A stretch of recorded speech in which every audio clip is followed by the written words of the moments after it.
My wife and I took the last ferry home. We were the only ones left. The ferry was supposed to be empty. That's what the attendant said when we bought the tickets. Last crossing of the night.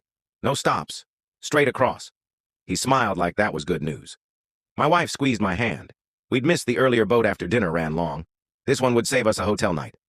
When we boarded, the deck lights flickered once, then settled. The engine hummed low and steady. The water was black, smooth, and endless. We were the only passengers. At least that's what I thought. Halfway across, I noticed something strange. The seats near the back were damp, not wet like rain, cold, like they'd been sat in recently. I asked my wife if she'd noticed anyone else board. She shook her head. Just us. The ferry didn't rock, didn't creak. Too smooth, too quiet. Then the intercom crackled. Please remain seated during the crossing. The voice sounded wrong, not distorted, just slow, like each word was being remembered as it was spoken.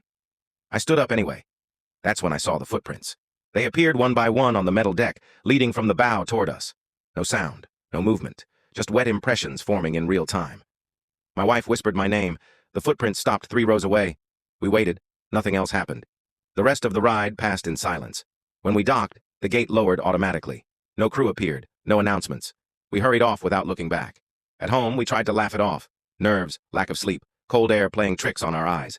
But the smell followed us. Salt, rust, old water. It was faint, but it lingered in the hallway. Then the bathroom, then our bedroom.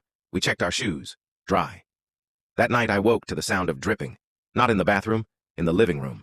I stepped out and froze. The floor was wet again. Footprints, leading from the front door to the couch. One set, bare, wrongly shaped like they didn't fully understand feet. The couch cushion was pressed down, as if someone had just stood up. On the coffee table sat a ferry ticket, not ours. The date was tomorrow. The next day, my wife couldn't remember boarding the ferry. She remembered dinner, missing the earlier boat, waking up at home, but the crossing itself, gone. I checked my phone. No photos, no messages, no proof, except the ticket. That evening, the intercom voice returned, not through speakers, from the hallway. Please remain seated, it said softly. My wife turned to me, confused. Seated for what? I didn't answer. The smell was stronger now. The lights flickered once, and from the front door, I heard the slow, careful sound of wet footsteps coming back aboard.